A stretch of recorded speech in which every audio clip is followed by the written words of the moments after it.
Hi guys, कैसे हैं आप लोग? अच्छे हैं? चलिए बढ़िया हैं। अच्छा से रहिए, घर पे रहिए, स्वच्छ रहिए, स्वस्थ रहिए। चैनल को जो है वो जो भी चैनल पे नए हैं सब्सक्राइब जरूर कीजिए। आपको पार्ट वाइज जो है ये ज्योग्राफी और इंडियन पॉलिटी का जो सीरीज़ दिया जा रहा है इसको कंप्लीट रूप से आप लोग कंप्लीट करते चलिए। एग्जाम में जितना भी प्रश्न होगा वो लगभग प्रश्न जो है इसी से आपका आएगा। सारा क्लियर कॉन्सेप्ट के साथ आपको दिया जा रहा है। अब ध्यान दीजिएगा, आप लोग कमेंट जरूर कीजिएगा, वीडियो को लाइक जरूर कीजिएगा। इस वीडियो के लास्ट में जो है वन लाइनर क्वेश्चन खत्म करने के बाद जो है आपको एक करंट अफेयर्स का क्वेश्चन दिया जाएगा जिसका आंसर जो है विद इन 24 आवर्स जो है आपको क्या करना है, नीचे कमेंट बॉक्स में जरूर लिखना है, निश्चित लिखना है। तो चलिए फटाफट अब हम लोग प्रश्न शुरू करते हैं। फर्स्ट पॉइंट, श्वेत वामन ठंडा होकर किसमें परिवर्तित होता है? ध्यान दीजिएगा, श्वेत वामन तारा की एक अवस्था है, तो श्वेत वामन ठंडा होकर किसमें परिवर्तित होता है? कृष्ण वामन में परिवर्तित होता है। नेक्स्ट पॉइंट, कौन ऐसा ब्लैक होल है जो दो या अधिक ब्लैक होलों का समूह है? कौन ऐसा ब्लैक होल है जो दो या अधिक ब्लैक होलों का समूह है? इसका आंसर होगा wrong black hole. Next, NASA ने अब तक पहचाने गए सबसे पुराने तारे की खोज की है जिसे क्या नाम दिया गया है? नासा के द्वारा जो सबसे पुराने तारे की खोज की गई है उसका नाम क्या दिया गया है? तो उसका नाम जो है वो केपलर 444 है, यानी केपलर 444 है। नेक्स्ट पॉइंट, नासा के द्वारा विश्व का पहला न्यूट्रॉन मिशन प्रक्षेपित किया गया था जिसका नाम क्या था? नासा के द्वारा विश्व का पहला न्यूट्रॉन मिशन प्रक्षेपित किया गया था जिसका नाम क्या था? उसका नाम NICER था। NICER यानी neutron star interior composition explore था। नेक्स्ट पॉइंट, सौर ज्वाला के द्वारा उत्पन्न रंगीन प्रकाश की उत्तरी ध्रुव को क्या कहते हैं? ध्यान दीजिएगा, सौर ज्वाला के द्वारा उत्पन्न रंगीन प्रकाश, सौर ज्वाला के द्वारा उत्पन्न रंगीन प्रकाश का उत्तरी ध्रुव, रंगीन प्रकाश को उत्तरी ध्रुव पर क्या कहते हैं? ध्यान दीजिएगा, यहाँ क्वेश्चन थोड़ा सा एरर हो गया है। रंगीन प्रकाश को उत्तरी ध्रुव पर क्या कहते हैं? तो उत्तरी ध्रुव पर ऑरोरा बोरियालिस कहा जाता है। क्या कहा जाता है? ऑरोरा बोरियालिस कहा जाता है। जबकि अगर दक्षिणी ध्रुव पर पूछे तो दक्षिणी ध्रुव पर इसको ऑरोरा ऑस्ट्रेलिस कहते हैं। क्या कहते हैं? ऑरोरा ऑस्ट्रेलिस कहते हैं। नेक्स्ट पॉइंट, भारतीय अंतरिक्ष अनुसंधान संगठन इसरो कहाँ है? भारतीय अंतरिक्ष अनुसंधान संगठन इसरो कहाँ है? तो भारतीय अंतरिक्ष अनुसंधान संगठन इसरो बेंगलुरु कर्नाटक में है। आप लोग कमेंट बॉक्स में लिखिएगा कि अभी वर्तमान में इसरो के अध्यक्ष कौन है, बहुत चर्चा में भी रहे हैं। नेक्स्ट पॉइंट, अपने वृद्धावस्था में जब तारा ठंडा होकर लाल दिखने लगता है तो उसे क्या कहते हैं? जब वृद्धावस्था में तारा ठंडा होकर लाल दिखने लगता है तो उसे लाल दानव अवस्था या लाल दानव तारा कहते हैं।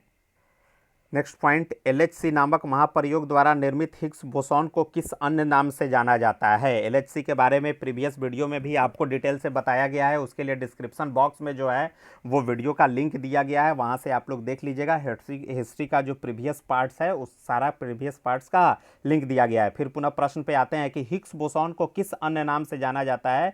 तो हिग्स बोसॉन को गॉड पार्टिकल के नाम से जाना जाता है। नेक्स्ट पॉइंट, आकार में बड़े होने के कारण बाहरी ग्रहों को क्या कहते हैं? आकार में बड़े होने के कारण मंगल की कक्षा से बाहर के जो ग्रह हैं उन्हें क्या कहते हैं? बाह्य ग्रह कहते हैं। तो आकार में बड़े होने के कारण बाहरी ग्रहों को क्या कहते हैं? तो बाहरी ग्रहों को ग्रेट प्लैनेट कहते हैं। GREAT, ग्रेट प्लैनेट कहते हैं। नेक्स्ट पॉइंट, नेक्स्ट है, एक कैलेंडर माह में जब दो पूर्णिमाएं हो तो दूसरी पूर्णिमा का चांद क्या कहलाता है? एक कैलेंडर माह में जब दो पूर्णिमाएं हो तो दूसरी पूर्णिमा का चांद क्या कहलाता है? दूसरी पूर्णिमा का चांद ब्लू मून कहलाता है। ब्लू मून, ब्लड मून के बारे में आपको डिटेल से और सुपर मून के बारे में प्रीवियस पार्ट्स में भी बताया गया है, वहां से एक बार पुनः आप लोग रिवीजन कर लीजिएगा। नेक्स्ट, किसी विशेष वर्ष में दो या अधिक माह ब्लू मून के होते हैं तो उसे क्या कहा जाता है? जब दो या अधिक माह ब्लू मून के होते हैं किसी विशेष ईयर्स में तो उसे क्या कहा जाता है? उसे ब्लू मून ईयर कहते हैं। नेक्स्ट पॉइंट, लगातार 4 पूर्ण चंद्रग्रहण के समूह को किसकी संज्ञा दी गई है? तो लगातार 4 पूर्ण चंद्रग्रहण के समूह को ब्लड मून की संज्ञा दी गई है। किसकी संज्ञा दी गई है? ब्लड मून की संज्ञा दी गई है। Next point, super moon, blue moon, blood moon की खगोलीय घटना को एक साथ क्या कहा जाता है? जब super moon, blue moon, blood moon की खगोलीय घटना होती है तो उसे एक साथ क्या कहा जाता है? एशिया में कब एक साथ ये घटना दिखाई दी थी पिछले बार? इसका पिछले वीडियो में हम बताए थे, वहाँ आप लोग जरूर देखिएगा। उसको कहते हैं सुपर ब्लू ब्लड मून। क्या कहा जाता है? Super blue blood moon. Next, space craft control centre कहाँ है? ध्यान दीजिएगा, ये क्राफ्ट लिखा हुआ है, गलती से क्राफ्ट हो गया है, यहाँ पे क्या है? क्राफ्ट है। Space craft control centre SCC कहाँ है? बेंगलुरु में है। नेक्स्ट पॉइंट, दूर संचार उपग्रह कहाँ स्थापित किए जाते हैं? तो दूर संचार उपग्रह जो है भू स्थैतिक कक्षा में स्थापित किए जाते हैं। नेक्स्ट पॉइंट, दूर संचार उपग्रह कितनी ऊंचाई पर स्थापित किए जाते हैं? दूर संचार उपग्रह कितनी ऊंचाई पर स्थापित किए जाते हैं? तो 36,000 किलोमीटर की ऊंचाई पर स्थापित किए जाते हैं। Next point, Indian deep space network कहाँ स्थित है? Indian deep space network centre कहाँ स्थित है? तो इसका सही आंसर हो गया ब्यालालू में स्थित है। अब यह ब्यालालू कहाँ है? तो यह बेंगलोर से 40 किलोमीटर दूर है। कहाँ से? बेंगलोर से जो है वो 40 किलोमीटर दूर है। अभी हाल ही में चंद्रयान 2 का प्रक्षेपण किया गया था, पिछले साल। आप लोग डिटेल से इसके बारे में जाने भी थे। तो चंद्रयान 2 का प्रक्षेपण किस यान के द्वारा हुआ था? किस यान के द्वारा हुआ था? GSLV।